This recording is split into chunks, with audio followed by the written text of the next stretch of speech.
messieurs, dames, aujourd'hui, ce n'est pas Douceur que vous avez face à vous. Aujourd'hui, messieurs, dames, c'est l'inspecteur Douceur que vous retrouverez. Aujourd'hui, ce que nous voulons, c'est venger la mort d'un jeune homme qui croquait la vie à pleines dents, un jeune homme qui adorait ce qu'il faisait, un jeune homme qui ne demandait qu'à protéger ses camarades, à faire la fête, à savourer les délicieux plats de Télu-Télu. Et malgré tout ça, il a été sauvagement assassiné, messieurs, dames. Aujourd'hui, nous allons venger Byakuya Togami. Aujourd'hui, nous allons nous occuper de son cas. Nous n'avons pas le droit à l'erreur. Pas de préjugés, pas d'amalgame, pas de mensonges. Nous avons besoin de la vérité. La seule et l'unique. Et c'est sur ces mots que nous allons commencer ce procès. Donc pour le moment, l'hypothèse qui a été faite par l'inspecteur Douceur, au vu de toutes les preuves accumulées, c'est que le suspect le plus probable, ce serait cette personne. Nagito Komaeda. T'es un grand malade. Ouais, nous on y va comme ça, on y va nature peinture. Nous c'est comme ça qu'on bosse ici. Donc Nagito Komaeda, pourquoi est-ce qu'on le suspecte? On sait qu'avant la fête, une seule personne a accédé au chalet avant tous les autres pour faire le nettoyage. C'est celui-là, Nagito Komaeda. Donc, au vu de tout ce qu'on a pu trouver dans le chalet, à savoir des fers branchés dans la réserve, un grand tapis placé dans la pièce centrale, tout plein d'informations qui nécessitaient en fait d'avoir connaissance du chalet, pousse à croire qu'il est suspect. D'autant plus que, de mémoire, nous savons que Nagito Komaeda, avant la coupure de courant, était le plus proche à la fois de la clim qui a été déclenchée à 23h30 pour provoquer la coupure de courant, mais également de la table où nous avons retrouvé le corps de Byakuya. Plein d'informations laissent à penser que ça peut se diriger vers lui. Tout comme le fait que nous avons trouvé un couteau sous la table qui n'appartenait pas à la cuisine, qui donc laisse à penser qu'il a été introduit avant la fête. Avant la fête, Nagito Komaeda. Nous avons plein de choses. Plein de choses qui peuvent laisser à croire que c'est Nagito Komaeda. Mais, encore une fois, comme nous avons dit, point d'amalgame, point de mensonge, point de préjugés. Nous laisserons parler la vérité et uniquement la vérité. Et c'est ici que ça démarre. C'est ici que nous rendrons justice à Byakuya Togami.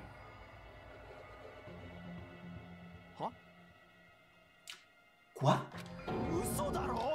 Mais c'est quoi cette montagne? Quand est-ce que c'est arrivé là? Peu importe, comment ont-ils pu faire une montagne en forme de Monokuma?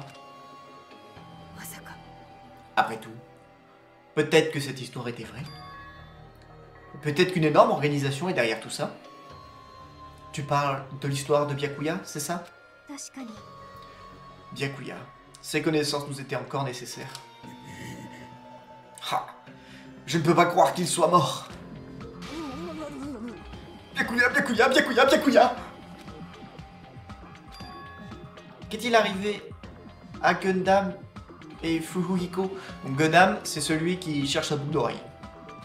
Et Furuhiko, donc l'ultime Yakuza qui n'a jamais participé à la fête. C'est vrai, ils ne sont pas là. Ah, je sais, ils se sont probablement enfuis. Bien sûr que non. Je ne laisserai personne s'échapper, vous le savez. Regardez, j'en ai ramené un. Mais lâche-moi, putain! Oula, si tu deviens violent, je serai obligé de te dévorer tout cru. Hey, Furuhiko, qu'est-ce que tu faisais? Rien, que dalle. J'étais juste en train de me reposer tranquillement dans ma chambre quand ce gros lard s'est fait tuer. Ah, qu'est-ce qu'on s'en branle, bordel. Toi alors, comment peux-tu dire des choses pareilles? On a donné le meilleur de nous-mêmes pour enquêter sur ce meurtre, juste pour survivre. Même si on voulait pas le faire. Maëlu, c'est bon. Toi aussi, Furuhiko. Ah, qu'est-ce qu'elle est conne. J'imagine qu'on est en train d'attendre Gundam. Des ténèbres de l'abîme, me voici en cette dimension. Il a sa boucle d'oreille. Il a trouvé un moyen d'accéder au plancher. Ça, c'est très important. Ne l'oubliez pas. Le protagoniste est toujours à la traîne avant d'arriver dans le feu de l'action. Hein? On dirait que t'as remarqué, toi aussi. Fou, ah, ah, ah, ah. C'est bon, je vois. Allez, maintenant que tout le monde est là, révélons l'entrée secrète. Attends, s'il te plaît. Ah là là, Monoi, qu'est-ce que tu fais ici? Personne ne t'a demandé de venir.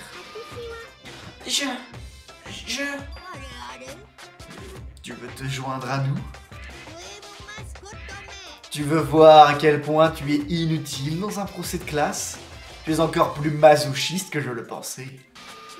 Très bien. Je suis un grand frère qui adore sa petite sœur. Tu auras donc une participation spéciale. Je pars en premier. Je vous y attends. Donc, on se dépêche.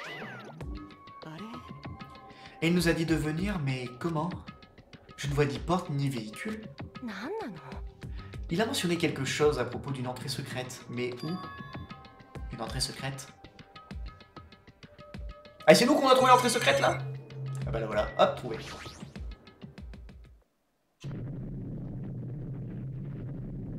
Dans la gueule de Monokuma. Qu'est-ce que... ça tremble? C'est dangereux, tout le monde, poussez-vous! Ok. Ok. Petit escalator. Nickel. Quelque chose est sorti? Ce serait cette fameuse entrée secrète? Une aura si suspecte. Même Magazed, l'éléphant d'acier pourpre, tremble de peur. Oh, une aura si suspecte. Non, non, non, non, non, non, non, non, s'il vous plaît, ne faites pas ça, par pitié. Et pourquoi on ne s'arrêterait pas là? Je veux dire, tout ça n'est réel, de toute façon. Rien du tout. Pas moyen, on trouvera jamais le tueur, en fait. Ce plan ne nous mènera nulle part. Si tu es vraiment un homme, alors agis comme tel. Après tout ce qu'on a traversé, on doit continuer. Tu as raison. Il n'y a nulle part où fuir. Elle a raison. Aujourd'hui, nous allons au bout. Aujourd'hui, nous devons faire lumière sur ce meurtre. On doit le faire. Si c'est la décision de tout le monde, je vous suis. Si tout ça était un jeu vidéo, il serait à un très haut niveau de difficulté. Faisons de notre mieux pour le terminer. Les jambes tremblantes de peur et de nervosité, je luttais pour monter dans l'escalator. Arrête de réfléchir. Si je réfléchis, je vais m'enfuir. Tout ce que je pouvais faire était de regarder la fin de cet escalator et me laisser monter. Ah, on va peut-être troller. On aurait peut-être dû parler à Gundam, nous. On aurait peut-être dû lui demander comment il a trouvé sa boucle d'oreille. Première erreur de l'inspecteur. C'est pas grave. C'est une bavure policière, ça arrive toujours. Et lorsque nous sommes tous entrés dans le rocher Monokuma,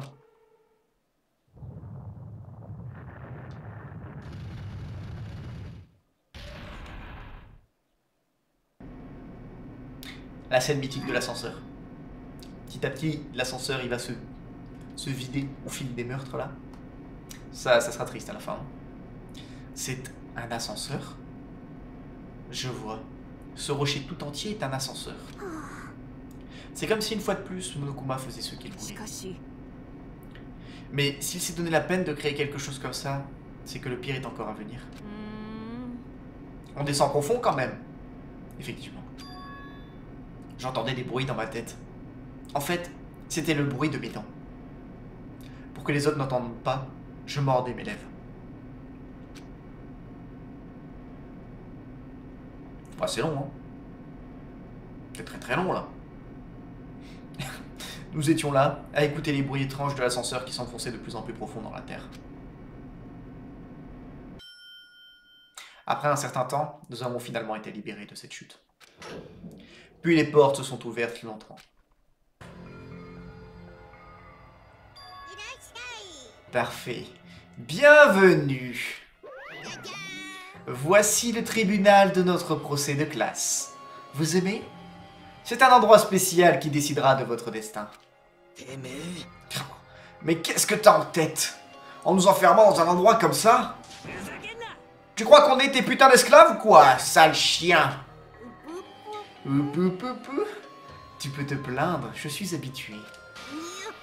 Allez, ne gaspillez pas votre temps et votre énergie. Prenez place, vos noms sont indiqués. On dirait que tout le monde a compris que résister ne changera rien. Comme Monokuma nous l'a ordonné, nous avons pris nos places assignées. Et à partir de ce moment, nous allions trouver la personne qui a tué Byakuya. Oui, oui, on va le faire. Oui, nous allons venger notre héritier ultime, celui qui nous a portés pendant le premier opus. Nous allons le venger, messieurs, dames. L'héritier ultime, Byakuya Togami. Il était évidemment orgueilleux, arrogant et condescendant, mais il avait aussi un grand sens des responsabilités. En tant que meneur, il a fait de son mieux pour préserver l'unité du groupe dans une telle confusion. Un gars comme lui a été assassiné. C'est tout à fait injuste. C'est tout à fait injuste. Et la personne qui a fait ça est parmi nous. Je ne peux pas le croire. C'est impossible. Mais si tel est le cas, nous devons découvrir la vérité à n'importe quel prix. Parce que c'est notre seule solution. Il n'y a pas d'autre moyen pour nous de survivre que de sacrifier le tueur. Et c'est ainsi que ce procès mortel, foisonnant d'espoir et de désespoir, commença. Du procès. Bien. Commençons par une brève explication du procès de classe. Au cours de celui-ci, vous présenterez vos arguments pour identifier le tueur et désigner le coupable. Si vous désignez la bonne personne, seul le coupable sera puni. Mais si vous vous trompez, je punirai tout le monde sauf le coupable. Et il sera autorisé à quitter l'île. Quelle règle cruelle! Qu'est-ce qu'elle fout là? Avant de commencer, j'aimerais confirmer une chose. Le meurtrier est vraiment l'un d'entre nous? Ne fais pas l'innocent, Nagito! Mais c'est absolument certain. Il n'y a aucun doute que le coupable se cache parmi vous. C'est si triste, n'est-ce pas? Au fait, vous pouvez être assuré que le procès sera 100% équitable. S'il y a bien une chose que je déteste encore plus que Monomi, c'est le favoritisme et l'injustice. Là au moins on est d'accord avec lui. Là on se retrouve, Monokuma. Tu me détestes autant que ça? Allez, c'est parti. Nous devons commencer? Mais quoi exactement? On s'en tape. Réglons ça avec nos points. T'as écouté les règles, moi? Le gros porc a été tué dans la salle à manger, non? Donc tous ceux qui étaient là-bas sont suspects. Ouais. T'es en train d'essayer de t'innocenter, hein? Bah non, c'est ballot, hein? Vous êtes entretués tout seul. J'ai rien à voir avec ça. Hein? Comment ça? Sinon, pourquoi ne pas commencer par parler de choses plus importantes à la place? Hein? De choses plus importantes. Là où on a trouvé le corps. C'est vraiment étrange de trouver un corps sous une table. Eh bien, commençons avec ce mystère. Alors, la raison pour laquelle le corps de Byakuya a été découvert sous la table de la salle à manger. Première question, et on n'a pas la réponse. Notre hypothèse sur cette question, c'est que Byakuya a vu quelqu'un dans la nuit avoir un mouvement suspect, sûrement vers la table de la salle à manger, et comme il portait les lunettes de vision nocturne, il s'y est dirigé. C'est notre hypothèse. On peut commencer avec ça, mais on doit aussi découvrir qui l'a tué. Si on n'y arrive pas... Non, y penser serait une perte de temps. On doit le faire, qu'importe les conséquences. Après avoir assassiné Byakuya... Voilà. Le tueur a déplacé le corps ici, n'est-ce pas? C'est ça qu'il va falloir réfuter. Vous voyez, c'est les morceaux en jaune sur lesquels on peut tirer. Et là, en l'occurrence, c'est ça qu'il va falloir réfuter. Avec les taches de sang sur la table, voilà, qui nous prouvent qu'il n'a pas été déplacé. Et vous voyez, en haut à droite, on a le timer qui file. Après avoir assassiné Byakuya... Non! C'est faux! On a bien tiré. Premier succès de l'inspecteur douceur et de son équipe. Non, c'est inconcevable que le tueur ait pu déplacer le corps de Byakuya. Vous ne pensez pas? Hein? Pourquoi? Souviens-toi de l'aspect du score lorsqu'on a découvert sous la table. Il y avait beaucoup de sang, mais aucun signe d'un corps qui aurait été traîné. C'est pourquoi tu penses que c'est impossible qu'on ait pu le coucher? Je vois, c'est logique. Ah! Moi qui pensais avoir une idée de génie. Dommage que tu sois vide, inintéressant et stupide. À ce compte-là, c'est plus la peine de vivre. Je préfère les compliments, tu sais. Mais si le tueur n'a pas déplacé le corps, que faisait-il sous la table? Byakuya a probablement été assassiné sous la table. Quoi? Tu penses qu'il s'est fait tuer sous la table? Byakuya se faufile sous la table pour une raison inconnue et se fait tuer par le coupable. Résultat, il ne reste que son corps sous la table, je pense. Ça a du sens. Mais pourquoi est-il allé sous la table? Pour se cacher et nous faire une surprise, évidemment. Ce type a toujours été un bon blagueur. Toi, t'es pas inspecteur, toi. Hein? T'es sérieuse? T'as déjà oublié comment il se comportait avec nous? Peut-être qu'il a paniqué durant la coupure et qu'il s'est jeté sous la table. C'était une coupure de courant, pas un tremblement de terre. Et ce n'est pas la peur qui le poussera à faire ça. La raison est probablement liée à ce que faisait Byakuya durant la fête, non? La raison pour laquelle Byakuya a plongé sous la table. Donc là, je pense qu'il va falloir se servir du témoignage de Ibuki, qui a entendu les choses dans la nuit. Qui précise donc que Byakuya a vu quelque chose dans le noir et qu'il s'est déplacé. Le couteau. Potentiellement le couteau. Ah, ok. Donc là, on a le choix. On est chronométré. Ok, il va falloir aller vite. Ok, c'était le couteau. Bien vu. Bravo. Bien joué, Yamino Akuma. C'était le couteau. Ça a probablement un lien avec le couteau qu'on a trouvé sous la table. Un couteau? Oh, tu veux dire le truc qui crie « Je suis l'arme du crime » Byakuya a probablement remarqué que le couteau était caché là-bas. Donc, pour le récupérer, il est allé sous la table. Il était particulièrement sensible à la présence d'objets dangereux. On ne peut pas nier cette possibilité. Mais comment a-t-il découvert qu'il y avait un couteau ici? S'il avait été au courant avant, il aurait probablement fait quelque chose avant la coupure, non? S'il ne l'a pas vu à l'avance, peut-être qu'il l'a découvert sur le moment. Par exemple, en voyant quelqu'un essayer de le prendre. Non, ce n'est pas possible. Hein? Tu sembles un peu trop sûr de toi. Évidemment, puisque j'ai les preuves. On s'y croirait vraiment. Les lunettes de vision nocturne. Je pense qu'on va devoir se servir des lunettes de vision nocturne. Je me mets déjà dessus. Voilà. Cela m'a l'air correct. Mais si c'était le cas, pendant la coupure, Pied de Porc aurait dû apercevoir le tueur prendre le couteau. Mais il faisait super noir. Tellement sombre que je voyais plus ma bouffe. Byakuya ne pouvait pas voir dans le noir. Si, il pouvait.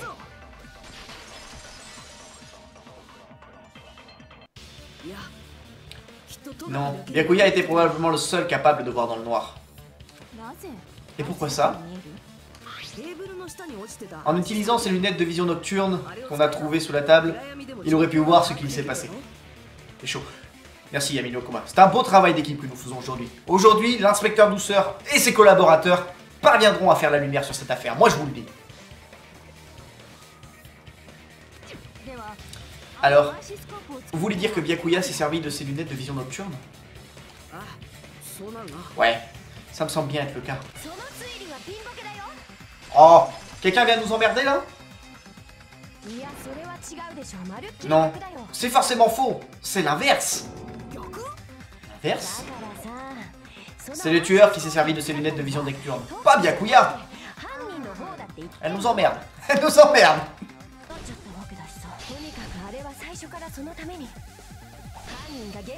C'est là. C'est là. En fait, pendant que je coupe ces arguments sans phrase blanche, peu importe la balle que j'utilise. En revanche, quand il y a un argument jaune, il faut que je sois équipé de la bonne balle. C'est surtout ça. Parce que en fait, de ce que j'ai compris, les arguments blancs, juste, je les découpe normalement pour lui couper la parole, entre guillemets. Et je dois être décisif avec la balle. Alors, non, c'est forcément Byakuya qui a apporté ses lunettes de vision nocturne. Forcément. Mais pourquoi?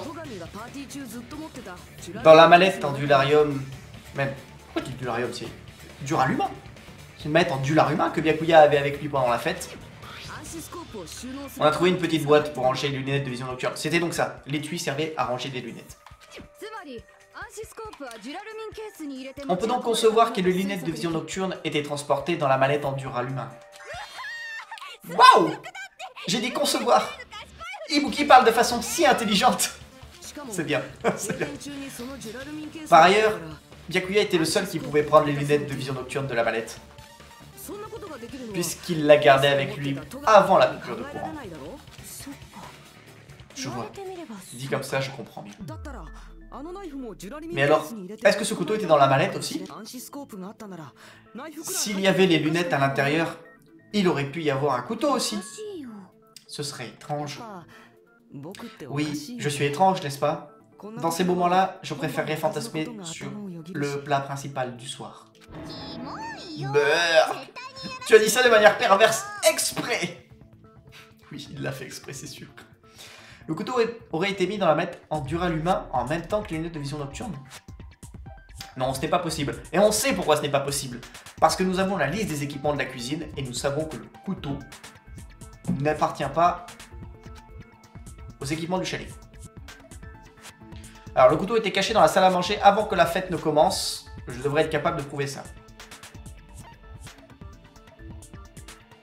Alors, donc on a la boîte des lunettes, le plat principal du soir, la mallette en Duralumin et le ruban adhésif. Je pense que ce qui va nous intéresser dans ce cas-là, c'est, ouais, tout à fait, c'est le ruban adhésif. Allez, c'est parti pour le ruban adhésif.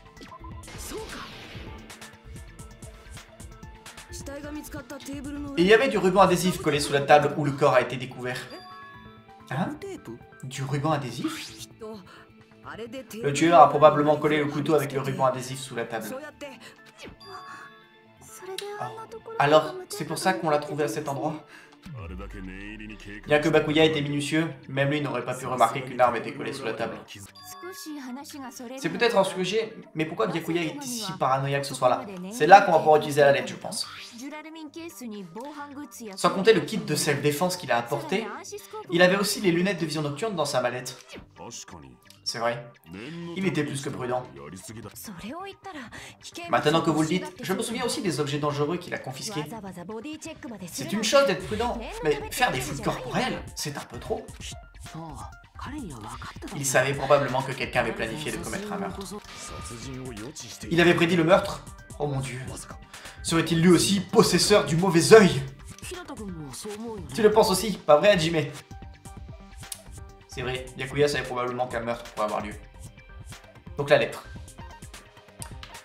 La lettre. Voilà, la menace de meurtre. Donc, papier que nous avons trouvé dans la chambre de Byakuya qu'il a reçu le jour même de la soirée.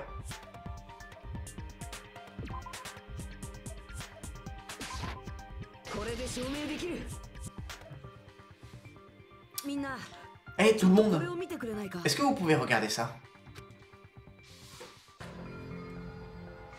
Sois prudent, le premier meurtre aura lieu ce soir. Quelqu'un tuera sans aucun doute quelqu'un d'autre. C'est quoi cette merde? On a trouvé ça dans le bungalow de Byakuya. Hajime et moi. Ça ressemble à une lettre de menace que quelqu'un lui aurait envoyée. C'est qui ce quelqu'un? Yeko Monokuma pour écrire une lettre aussi débile que ça. C'était pas moi. Vraiment? Je ne profère que des gentils mensonges, moi. Ça reste des mensonges. Peu importe qu'il a écrite pour l'instant. Donc Byakuya aurait été paranoïaque à cause de cette lettre. Il a probablement décidé d'organiser une fête à cause de cette lettre. Qu'est-ce que tu veux dire? En rassemblant tout le monde dans un seul endroit, il a tenté de créer une situation où chacun pourrait surveiller les autres. En faisant ça, il a essayé de mettre celui qui a écrit la lettre dans une situation où il ne pourrait pas agir. Mais si ça se trouve, la lettre n'était qu'une simple farce. Tant qu'il était déterminé à ne laisser aucun d'entre nous mourir, il n'a pas pu prendre ce risque. Son sens accru des responsabilités lui a fait croire que cette lettre était bien fondée. Il aurait dû nous dire qu'il avait reçu une lettre de menace. S'il l'avait fait, nous aurions paniqué. Byakuya savait certainement ça aussi. Alors, comme il ne pouvait pas en parler, il s'est débrouillé tout seul? Je vois. Le sens des responsabilités de notre meneur a eu raison de lui. Ah, voilà une farce de mauvais goût. C'est qui le petit joueur qui s'amuse à écrire ça? Le tueur, évidemment. Le tueur?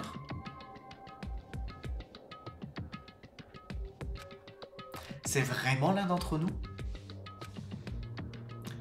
Qui ça pourrait être? Parmi nous, qui est celui qui a tué Byakuya? Pour moi, ça concorde toujours. Hein. On va toujours vers Nagito. Ça suffit maintenant. Montre-toi, lâche. S'il voulait se dévoiler, il n'aurait jamais commis de meurtre. Mais je ne peux toujours pas y croire. Quelqu'un dans cette pièce a tué Byakuya? Il n'y a pas moyen que j'y croie pour l'instant. Pardonnez-moi, puis-je dire quelque chose, s'il vous plaît? Nous t'en prions. Qu'est-ce qu'il y a, Dame Sonia? Je regrette de revenir dessus, mais je viens de réaliser quelque chose concernant les lunettes de vision nocturne. Si Byakuya portait en effet ces lunettes, comment le meurtrier a pu se frayer un passage dans l'obscurité? Tu as raison. Il n'aurait pas été capable de voir quoi que ce soit sans les lunettes de vision nocturne. Mais si à l'inverse, le meurtrier portait les lunettes pour prendre le couteau, alors comment Byakuya aurait pu le voir? Même si le couteau portait une quelconque marque, il aurait été difficile de le voir dans cette obscurité.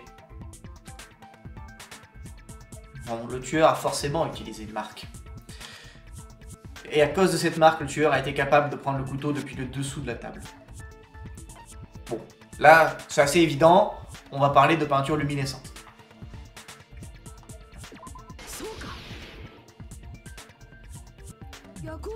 Et si la peinture luminescente était la marque?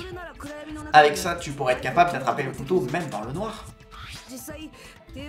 En fait, le couteau qu'on a trouvé sous la table et le ruban adhésif collé sous cette table étaient tous les deux recouverts de peinture luminescente, n'est-ce pas?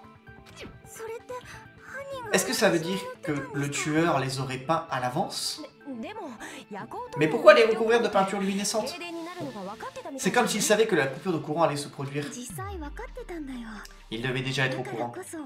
C'est pour ça qu'il a utilisé la peinture comme une marque.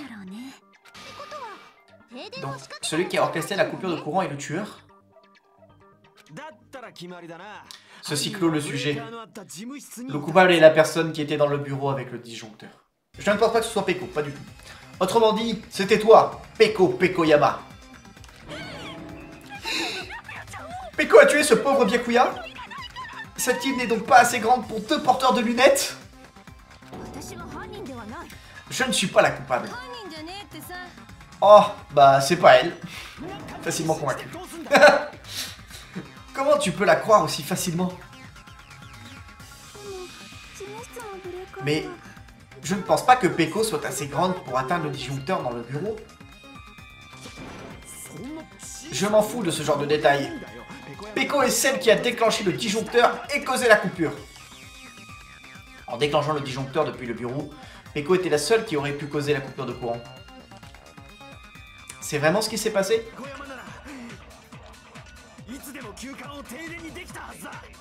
Alors. Donc tout à fait, c'est impossible. Hein, pourquoi c'est impossible? Parce que je n'étais pas dans le bureau. Même avant la coupure. On est bon pour le moment, on est bon. Je suis d'accord avec elle. Je pense que Peko dit la vérité. Ne me dis pas que tu as flashé sur Peko. Ça n'a rien à voir du tout. Le témoignage de Nekomaru est en fait l'alibi de Peko. J'ai essayé de les utiliser à plusieurs reprises, mais la porte ne s'ouvrait pas. Son talent d'ultime chieur est utile. Nekomaru Nidai, merci à toi pour ta constipation occasionnelle. C'est exact. Quelqu'un occupait les toilettes pendant un long moment, juste avant que la fête ne commence. Et les toilettes se sont finalement libérées, mais après la découverte du corps de Byakuya. Alors la personne qui était dans les toilettes pendant tout ce temps était en fait... Tout le monde se trouvait dans la salle à manger après le début de la fête, à part Peko, n'est-ce pas? Je vois. Donc la seule personne qui aurait pu s'enfermer dans les toilettes à ce moment-là était Peko. Oui, effectivement. Ouais, elle aurait pu demander de l'aide quand même, hein. Là, elle a abusé. Peko, ultime chose numéro 2. Ouais. Ils suivent tous ce chemin. Tous les chemins mènent au caca. Tu es resté là-dedans tout ce temps? T'aurais pu le dire plus tôt. Bah ouais, vraiment, elle a abusé. Là, par contre, là, il y a faute. Là, Peko, elle est complice. Elle aurait juste dû dire, je me sens pas bien, quelqu'un doit monter la garde à ma place. Elle n'aurait jamais pu dire un truc pareil. Tu n'as aucun respect pour les autres. Ouais, c'est bon. C'est bon, c'est juste du caca. Si elle s'est enfermée dans les toilettes pendant autant de temps, il n'y a pas de doute. C'était pour aller chier. Et c'est un expert qui nous le dit. Nous ne pouvons que le croire. Impossible de l'admettre. Impossible d'admettre qu'elle était en train de chier. Eh les gars, on vous a jamais appris les bonnes manières? Ou vous avez été élevé chez les porcs? Oh, mes excuses. C'est bon. Si on arrêtait de parler de ça et qu'on passait à autre chose. T'inquiète pas. L'odeur était pas si forte que ça. Je suis allé juste après toi, donc tu peux me faire confiance. Encore une fois, parole d'expert, nous ne pouvons que le croire. C'est bon, j'ai dit. Quel enfer. Ils sont bloqués là-dedans. Oui. Mais quand même, tu y es resté longtemps. Ne me dis pas que tu avais la chiasse. Quand je suis arrivé au bureau, j'ai senti une forte douleur au ventre. À cause de ça, je n'ai pas pu quitter les toilettes, même pendant la coupure de courant.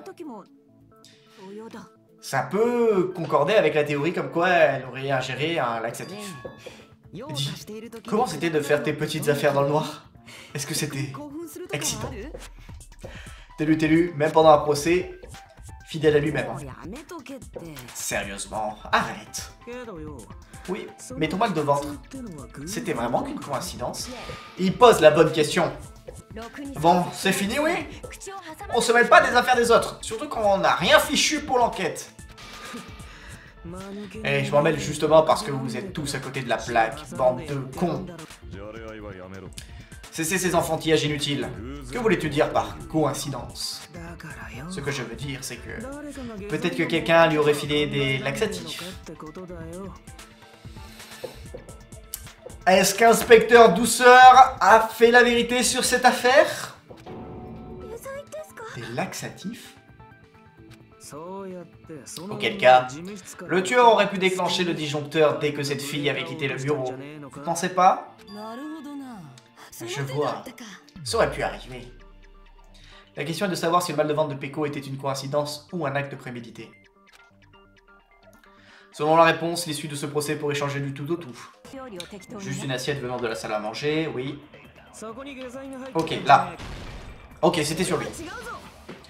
C'était sur lui qu'il fallait tirer. On avait la bonne balle. Non, c'est impossible que des laxatifs aient été mis dans la nourriture.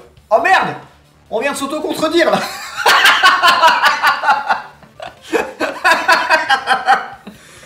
Merde. Bon, dommage, on aura tenté. on a fait une glissade chanceuse. On a glissé, mais on a bien glissé. C'est le principal. La bavure est du bon côté de la justice. Non, c'est impossible que des laxatifs aient été mis dans la nourriture. Parce que Peko n'était pas la seule à en avoir mangé. Akane en a pris également. S'il y avait des laxatifs, je suis presque sûr qu'Akane aurait eu des problèmes d'estomac elle aussi. Je me sens parfaitement bien. Comme je disais, les plats sont innocents. Arrêtez de faire des accusations bizarres. Veuillez m'excuser d'avoir semé la panique. C'est Fuyuhiko qui devrait s'excuser, pas toi. C'est lui qui a porté l'accusation des laxatifs. Après, encore une fois, elle a eu une assiette à part. C'est totalement possible du coup d'en avoir mis dans son assiette à part. Qu'est-ce qu'elle raconte, la connasse de service? Cessez cette querelle. Mettons de côté la coïncidence du mal de ventre de Peko et revenons au sujet de la coupure de courant. Qui a transporté l'assiette dans le bureau? Il me semble que c'est Peko qui a mené sa propre assiette. C'est vrai que c'est un timing très serré. Le seul timing où ça aurait pu se produire, c'est au moment où l'assiette lui a été donnée. Et donc, un peu à la vue de tout le monde. C'est vrai que c'est un peu bancal. On va pas se mentir, c'est un peu touchy. Ouais. Tu n'as pas besoin de le dire, petite salope. On sait. Petite salope?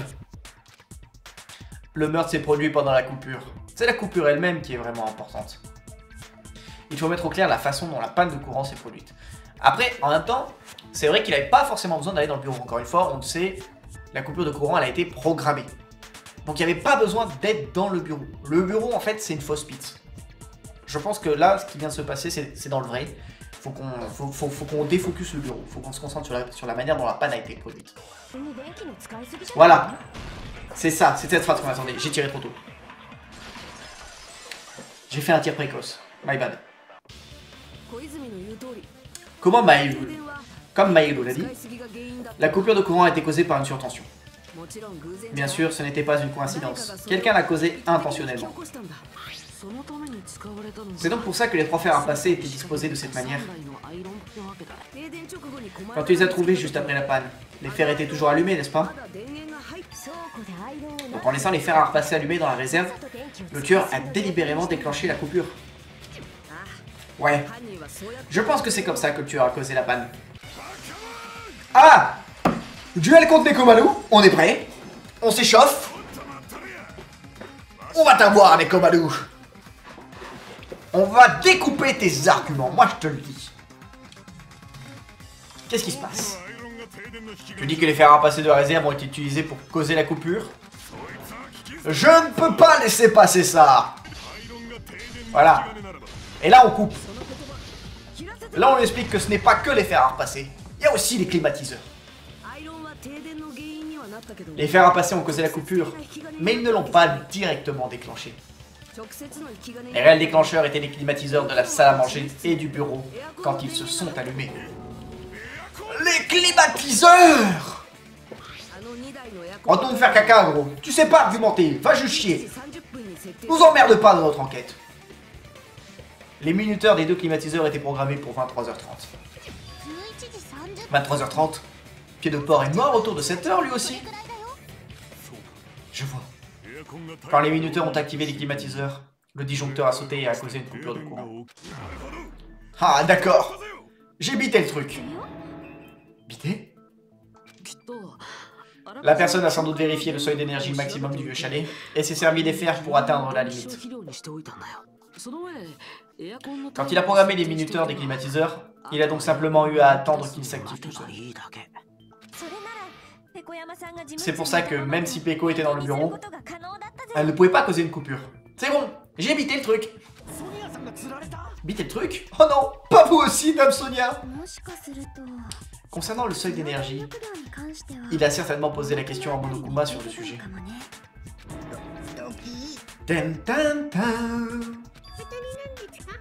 Elle a raison. Tu es vraiment un ours détestable. Tu mérites de mourir de 1000 morts. 1000, tu dis? Si je meurs autant de fois, je pourrais laisser ma peau, tu sais. Taisez-vous! Taisez-vous, c'est pas possible! Je sais que ma présence n'aurait pas empêché la coupure, mais je me sens quand même coupable. Si j'étais resté dans le bureau, J'aurais pu rallumer le disjoncteur à temps, et ainsi peut-être éviter l'incident. Non, le disjoncteur du bureau est bien trop haut sur le mur pour l'atteindre. Rallumer le disjoncteur dans cette obscurité aurait été impossible, peu importe comment. Tu n'as rien à te reprocher. Le tueur est malin quand même. Je commence à croire que nous allons jamais le retrouver. Ne t'inquiète pas, ça va bien se passer. Ne t'inquiète pas. Ne t'inquiète pas, Nagito. On t'attend au tournant. La vidéo que tu viens de regarder est un extrait d'un live Twitch. Alors si tu ne veux rien louper et interagir en direct, je t'invite à me rejoindre directement sur Twitch tous les lundis, mardis et vendredis à partir de 13 h sur la chaîne Douceur TV. Aussi, si la vidéo t'a plu, je t'invite à la liker, à la partager et à t'abonner à la chaîne. Tu peux également rejoindre le Discord communautaire pour échanger entre nous et ne louper aucune de mes actualités. Et enfin, je t'invite à me suivre sur mes réseaux Instagram et TikTok où tu pourras retrouver les meilleurs clips de mes lives. Tous les liens sont dans la description. Je te remercie d'avoir regardé la vidéo jusqu'au bout et je te dis à la prochaine, c'était Douceur.